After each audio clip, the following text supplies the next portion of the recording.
Bueno, buenas noches primero a todos y todos. Muchas gracias por sacar este ratito y acompañarnos a la comisión.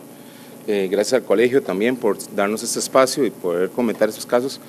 Este tema de derecho informático, que es un tema sumamente relevante y que yo creo que es importante que cualquier jurista, digamos, se forme o tenga por lo menos una idea de qué se refieren estos temas de protección de datos, ciberseguridad, delitos informáticos.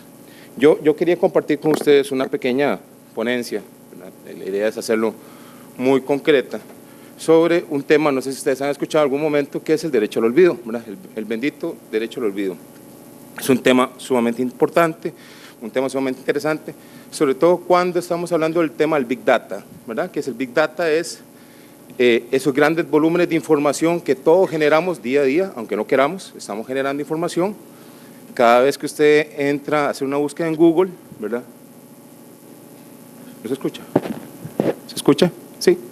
¿Se escucha? Sí, ok. Cada vez que ustedes hacen una búsqueda en Google, por ejemplo, Google saben que probablemente sea ustedes el que hace esa búsqueda porque ya los tiene tipeados, digamos, por el tipo de dispositivo, la versión del navegador que están utilizando. Entonces hay una alta probabilidad de que aunque ustedes no estén logueados, por ejemplo, ellos sepan que es ustedes los que están haciendo esa búsqueda. Es un tema muy interesante. Sobre este tema del derecho al olvido, básicamente lo que quisiera hacer la referencia es el caso de Google en el Tribunal de Justicia de la Unión Europea contra la Asociación Española de Protección de Datos. No sé si ustedes han escuchado el tema, ¿verdad? Es un tema que es bastante sexy o fue bastante sexy en su momento, porque se hablaba de que era un tema de derecho al olvido, ¿verdad? Entonces era un ciudadano europeo peleando contra esa transnacional gigantesca, ¿verdad? Y abogando por sus derechos de derecho al olvido. Bueno, eso es un tema bastante sexy, ahora vamos a ver en qué trataba específicamente, pero para no hacer publicidad engañosa, ¿verdad? Ese tema no era propiamente derecho al olvido.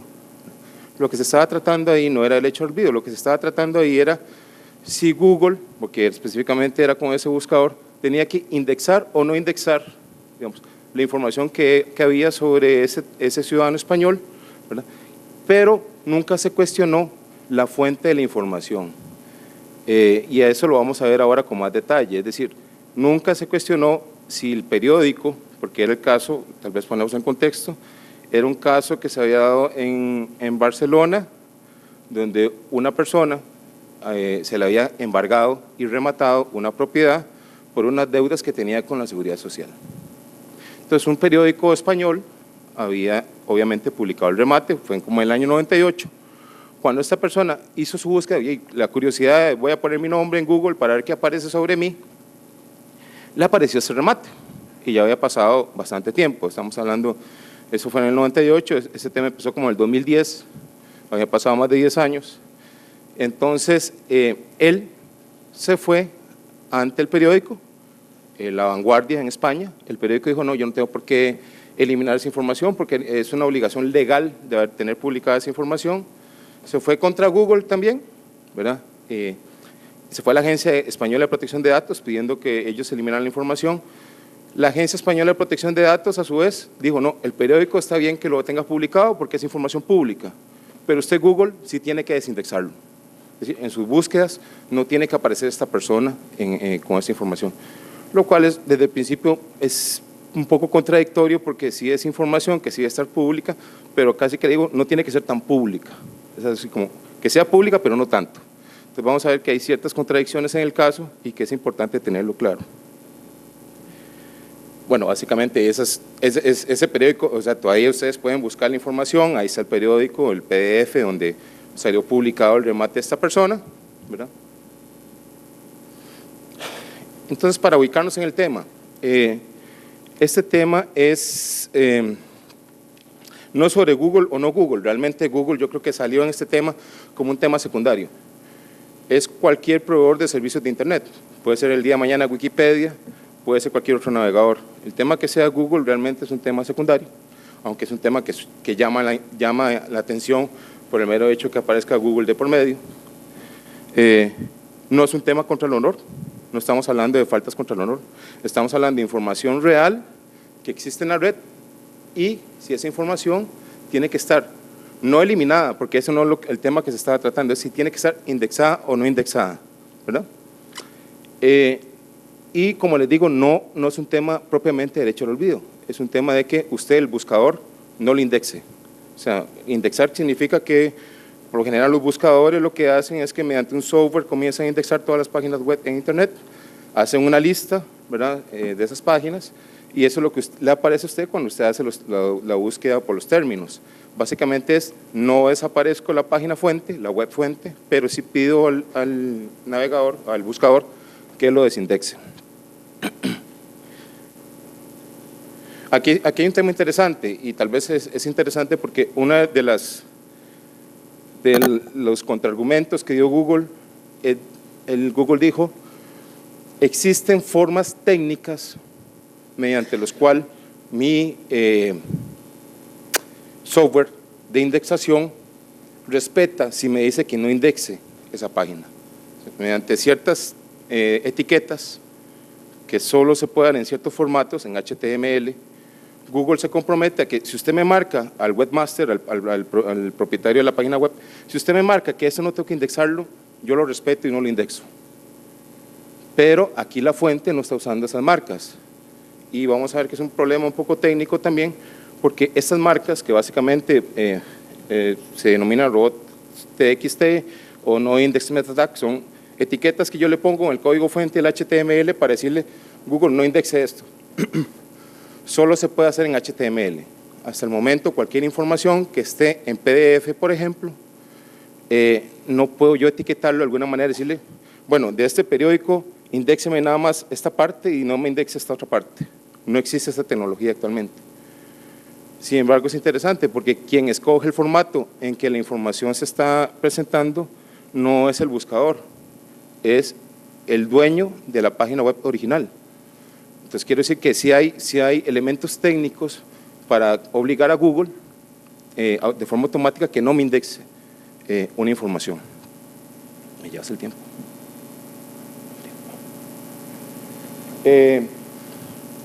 Como les digo, aquí hay inconsistencias tal vez en este caso y lo podemos ver más adelante, y es, si bien es cierto, hay una justificación de que la página web original, es decir, del periódico La Vanguardia, si lo traemos en el contexto costarricense, es como que un remate que apareció en el boletín judicial, yo digo, en el boletín judicial se justifica que eso se mantenga público, pero no justifico que eso esté indexado por Google.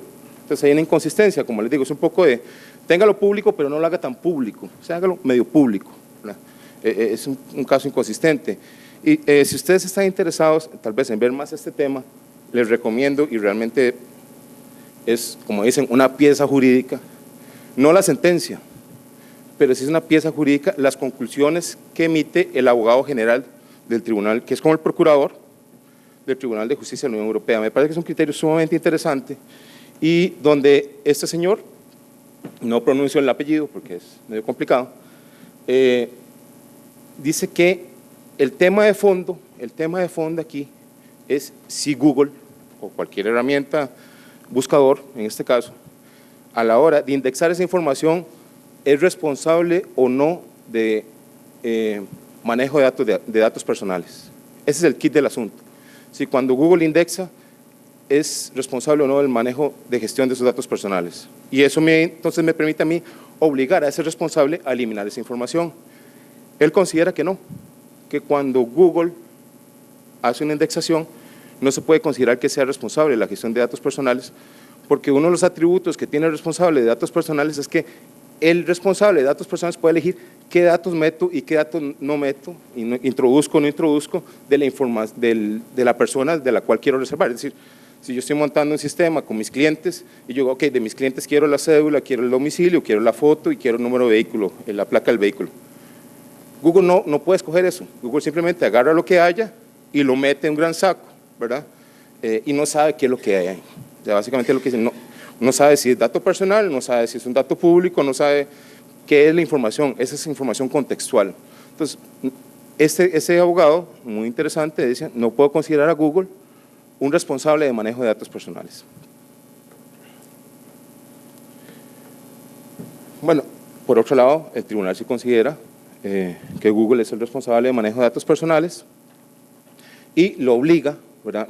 Eso fue la audiencia de un tribunal español, fue el que pidió el pronunciamiento del Tribunal de Justicia de la Unión Europea y obligó, dice que está obligado Google a eliminar o desindexar esa información.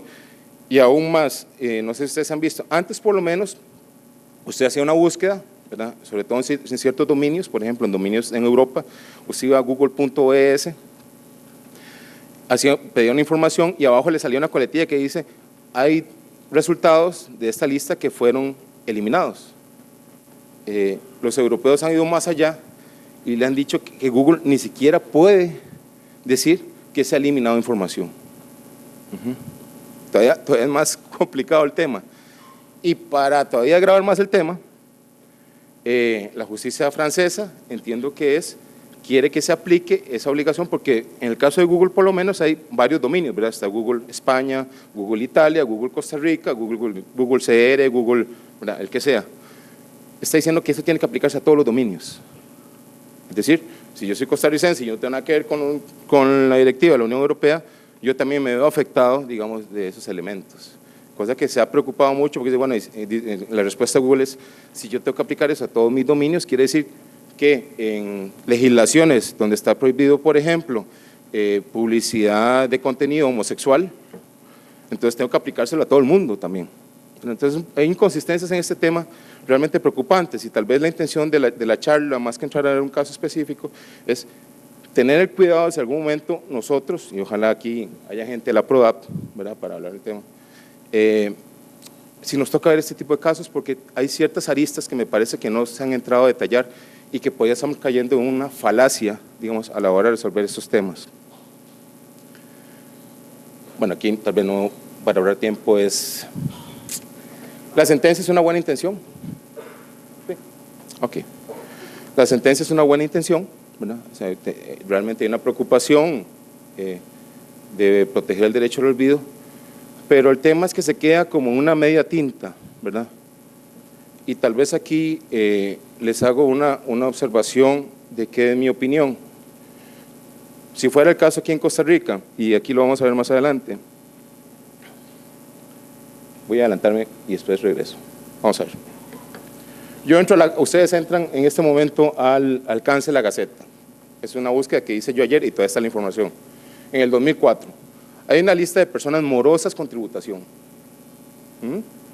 Y ahí aparece el nombre de personas que le debían a tributación, digamos, en el 2004, algo así fue. Y yo les hago la pregunta, ¿a quién colgamos?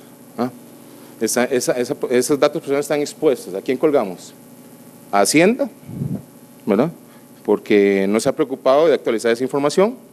Probablemente si yo me vaya conociendo el contexto costarricense, Hacienda me va a decir que es culpa de la Gaceta, ¿verdad? Porque la Gaceta es la que tiene que despublicar esa información, y la Gaceta probablemente me va a decir que es culpa de Google, ¿verdad?, que aparezca esa información también pública. La pregunta aquí es, ¿quién es el responsable de aplicar ese derecho al olvido? ¿No? ¿Es Hacienda, el dueño inicial de la información? ¿Es el medio que está publicando, ¿verdad?, o es el buscador? Creo que sobre este tema, en contexto costarricense, hay un aspecto interesante que yo puedo relacionarlo con este tema. Es, actualmente, por ejemplo, en los bancos, ¿verdad?, el Tribunal Contencioso ha establecido, por lo menos en los bancos del Estado, si no ha cambiado la posición, si a mí me hacen un fraude por internet y el banco no está utilizando una firma digital, no está utilizando una autenticación mediante firma digital, se ha dicho que la carga de la prueba, vamos a ver, antes ¿qué decían los bancos? Los bancos decían, es que usted como usuario probablemente puso la contraseña, se la compartió a alguien más y por culpa suya lo defraudaron por internet. El Tribunal Contencioso lo que ha venido a decir es, ok, un momentito, usted banco tiene una responsabilidad objetiva con sus clientes. Existen mecanismos de autenticación más seguros que el token, que la tarjetita esta que decía Dalit, que es como el tico bingo, ¿verdad?, tabla dinámica, lo que sea. Existen mecanismos más seguros, que es la firma digital. Si usted no está utilizando firma digital, tiene una responsabilidad objetiva con sus clientes porque no están utilizando el mecanismo más seguro existente en el mercado. ¿Sí? Y por lo menos hasta hace poco, si alguien le hacía fraude por internet, la responsabilidad de la prueba de que ese fraude no fue responsabilidad de él, no es del usuario, es del banco. O sea, esa posición del Tribunal Contencioso muy interesante, trasladó la carga de la prueba al banco por un tema de responsabilidad objetiva. Yo creo que algo similar podría pasar en el tema de manejo de datos personales, por lo menos cuando son fuentes públicas.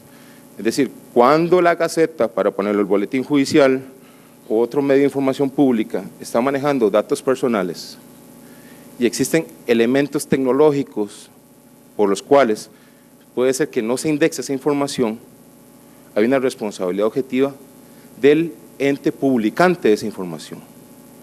Es decir, no sé si me explico, el que no está cumpliendo con los elementos técnicos para evitar que esa información sea pública, no es el buscador, es quien publica esa información. Y yo creo que aquí hay que entrar a un detalle y es, no todo lo que está publicado en la Gaceta, no todo lo que está publicado en el boletín judicial es público por sí mismo. Un reglamento que yo publico en la Gaceta, el fin es la publicidad. Ese es el fin de publicarlo en la Gaceta. Una notificación que yo hago un procedimiento administrativo sancionador porque no puedo notificar a la persona y lo tengo que hacer mediante un medio, ya sea la Gaceta o el boletín judicial, el fin que buscaba ahí no era la publicidad. El fin que buscaba como última ratio es, ya yo no voy a dejar indefensión a esta persona. Entonces publico, aunque sea un costo, digamos, para el honor de esa persona, eventualmente, publico esa información. Entonces yo creo que ahí hay una responsabilidad por parte de las fuentes oficiales, públicas al menos, de separar qué es información realmente pública como fin y de dónde la publicidad es simplemente un medio para lograr un fin mayor. Trayéndolo al caso de Google, ¿verdad? Básicamente el análisis que uno haría es, ok, ese periódico publicó el remate por un interés de que eso sea público, o es un evento público, o publicó el remate para poder obtener la mayor cantidad de interesados sobre esa propiedad. Ese era el fin. Entonces, si ya se cumplió ese fin, ¿por qué tengo que seguir manteniendo pública esa información? Ese tal vez es el detalle fino que yo veo que no se ha hecho. Sí lo hizo el abogado que le estoy diciendo, pero el tribunal no lo ha hecho para analizar. Simplemente se dice, si hay una obligación del periódico publicarlo, esa información pública, pueden mantenerlo. No sé si me siguen, estoy un poco como cambiándoles temas. Volviendo otra vez al caso costarricense, la Sala Constitucional en este voto, en el 4626 del 2004, está haciendo referencia al derecho al olvido, ¿verdad?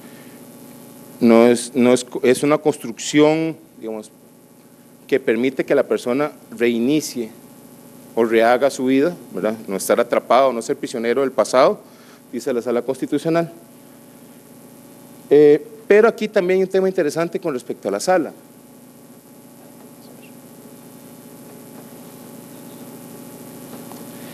Este otro voto, ¿verdad?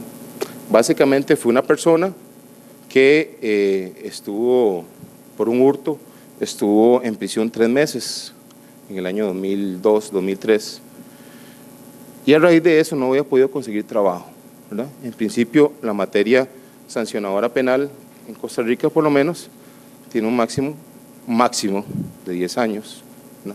Aunque aquí ese máximo se ha visto como máximo mínimo, es el plazo de 10 años.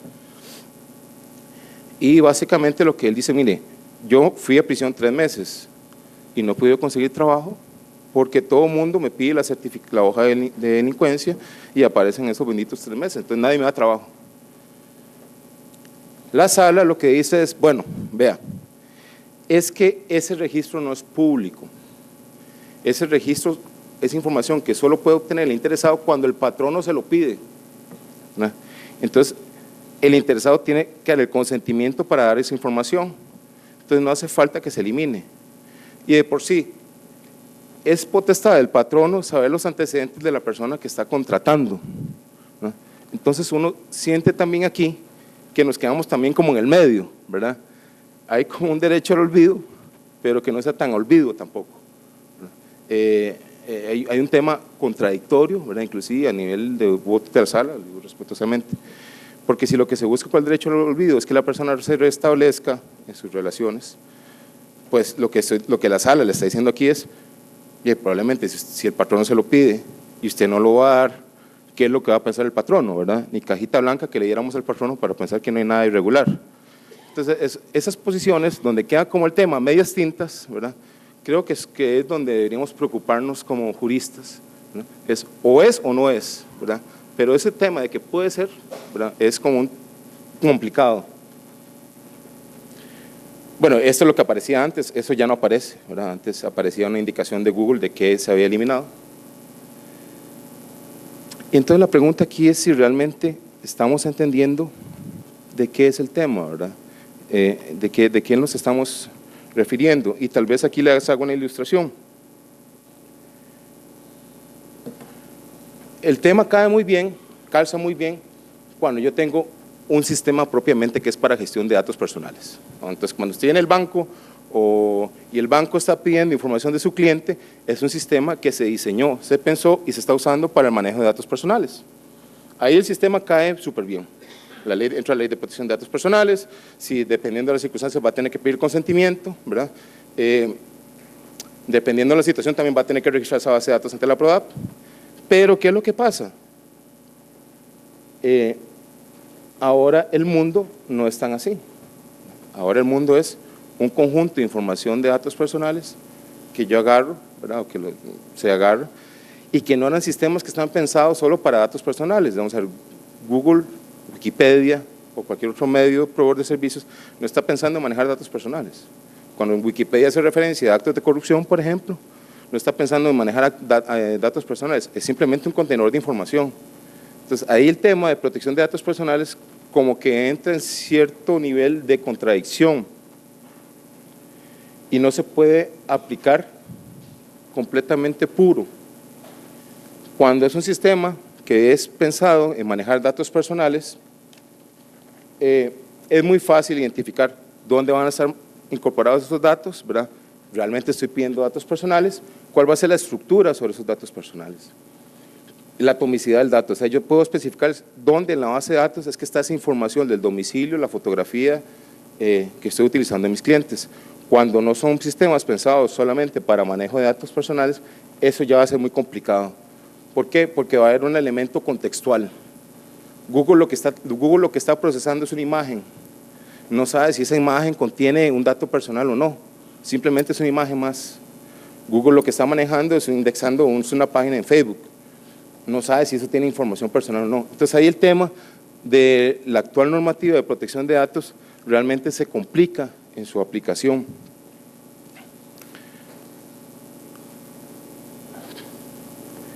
Y vamos, y bueno, Juan aquí es experto en la materia y no me quiere meter en el tema, pero la ley nuestra, la ley de protección de datos, establece una serie de controles previos, digamos si se quiere, una serie de elementos que aseguren un buen uso del dato personal.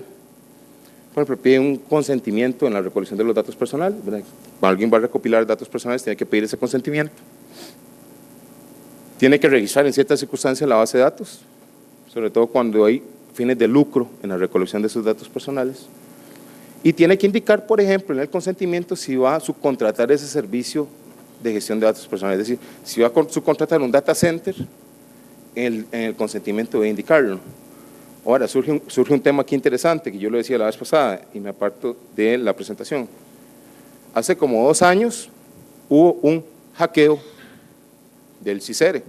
¿Ah? Todos sabemos lo que es el CICERE, es el sistema donde se maneja información de los asegurados de la caja. Realmente no fue un hackeo, realmente lo que me parece es que hubo ahí un abuso un eventual abuso por parte de personeros de una operadora de pensiones. El caso no sé qué ha sucedido, si ya están acusados, si no están acusados. Pero la pregunta aquí es, ese hackeo, porque me imagino, entiendo que se robaron como 500,000 registros del CICERE, probablemente aquí vayamos varios, de que la información nuestra ande circulando por ahí. Y hago la pregunta, ¿la caja le ha avisado a alguien que su información ha sido sustraída? ¿O La caja, por ejemplo, me ha dicho dónde está esa información. Porque al final, ese hackeo a la base de datos del CICERE, quien está afectado no es la caja. Quien está afectado son todos los usuarios cuya información fue sustraída. ¿Okay? Y ahora piense todavía más cuando no estamos hablando del CICERE, que en el final de cuentas lo que maneja es información financiera, de salarios, cuando sea el expediente médico. Y tal vez la ley, y aquí, bueno, Juan tal vez me pueda decir que estoy equivocado, pero tiene un pequeño problema, me parece a mí, y es que pone una serie de obligaciones y de información que tiene que darse cuando hay consentimiento. Entonces, cuando alguien tiene que pedirme a mí el consentimiento, sí me tiene que informar dónde va a estar esa información, para qué fines la va a recopilar, si va a ser subcontratado o no. Pero, ¿qué sucede en aquellos casos de instituciones públicas que no tienen que pedir el consentimiento? El expediente médico, yo no tengo que pedir consentimiento a nadie para recuperar esa información. El médico simplemente agarra la nota y ya está. ¿Dónde está ese expediente médico? ¿Está en servidores de la caja o está en servidores de terceros? ¿Me tiene que avisar o no me tiene que avisar si esa información es hackeada en algún momento? ¿Por qué? Porque quien puede demandar, por ejemplo, en este caso, a la entidad que hace un mal uso de esa información, a la operadora de pensiones, en primer lugar no es la caja, en primer lugar es el afectado directo, que es el ciudadano. Entonces son temas que tal vez la ley de protección de datos en este momento me parece que tiene elementos que debería ser más de estudio o de análisis, cómo lo vamos a aplicar. Para no robarles más el tiempo, bueno, base de datos, ¿verdad? Tenemos que tener una mente amplia, aquí hay que ser open mind para entender lo que es base de datos, ¿verdad? Por ejemplo, los Street View de Google, ¿verdad? Que es donde usted puede bajar en el map y poder ver los edificios y las calles. Eso está registrado como una base de datos también, ¿verdad? Porque ahí pueden aparecer figuras, placas, aunque supuestamente se eliminan los rostros y todo, puede haber en algún momento que esté recopilando y entonces en esos vehículos que manda Google, por ejemplo, a tomar fotografías y que aparezca uno de nosotros, ¿verdad? Entonces eso es una base de datos. No necesariamente todas tienen que ser digitales, pues hay bases de datos por escrito. Los expedientes médicos de la caja, que son los que todavía no están digitalizados, que son un montón de expedientes enormes tirados por ahí, es una base de datos también. Y tal vez el tema o aquí, el interés, y me doy por satisfecho, es que no salgamos con un domingo 7, ¿verdad? O sea, que el día de mañana, si tenemos un caso así, por lo menos entender qué es lo que se está hablando. En este caso, y tomando como ejemplo el caso de la Unión Europea, me parece que es un error, ¿verdad? Es un error de decir que el buscador es responsable de la gestión de datos personales y eximir de toda responsabilidad a la fuente original, que esa es otra cuestión preocupante. Estoy eximiendo de cualquier responsabilidad a la fuente original y me estoy yendo contra el mensajero, no me estoy yendo contra el mensaje. Es decir, me estoy yendo a aquel con que indexa la información y al final no se elimina la información de Internet, sigue estando. En este momento ustedes entran y pueden buscar la información en el periódico de este ciudadano español que fue sometido a un remate. Maté al mensajero, pero no maté el mensaje, ¿verdad? Entonces quedé como en el medio. La pregunta es si el día de mañana, o ya deberíamos estarnos planteando si en Costa Rica qué posición vamos a tener al respecto. No solo sobre ese tema, sino sobre el otro tema que les estoy diciendo que para mí es más preocupante. Y hace poco les estaba comentando, en el futuro, por ejemplo, dentro de unos 15 años, el expediente médico digital nuestro probablemente va a tener nuestro genoma. Hoy, sacarse un genoma que puede indicar cuáles propensiones de enfermedades tiene usted, si va a tener cáncer, la probabilidad de que tenga cáncer, por ejemplo, el futuro no, cuesta $1,000. Probablemente dentro de unos 10, 15 años va a costar $10. Va a ser probablemente, en vez de hacer el tamizaje a los bebés, que se le hacen ahora también, lo que le va a hacer es el genoma en ese momento. Bueno, ¿cómo se va a manejar esa información? ¿Verdad? Si no tiene que pedir consentimiento, ¿dónde nos van a avisar como ciudadanos qué tratamiento se le va a dar a esa información? Que me parece que es un tema que se las trae realmente. Esto es una revisión que deberíamos tener una revisión de nuestra actual normativa en protección de datos. ¿Qué sucede en aquellos casos donde no hay consentimiento de por medio? ¿Qué derechos tienen los ciudadanos cuando no hay un consentimiento de por medio? ¿Hay obligación de avisarles o no que sus datos han sido vulnerados? ¿Qué pasa si no se cumple con esa obligación? También en el caso, por ejemplo, revisar, si yo quiero hacer algo público, si digo, bueno, en la Gaceta tiene que seguir teniéndose porque es información pública, ¿por qué no lo voy a indexar también? Y tal vez el tema aquí con el que concluyo es, lo más perjudicial que podemos hacer es tener una posición de medias tintas. Es decir, si es derecho al olvido, pero no es derecho al olvido. Si es bueno que sea, si es público, pero no tan público. En esas posiciones de medias tintas, realmente yo creo que se causa una gran inseguridad jurídica. Básicamente ese era el espacio que quería, y sobre todo, si se llevamos claritos el último punto, me voy por satisfecho, digamos, en este tiempo que les robé. Muchas gracias.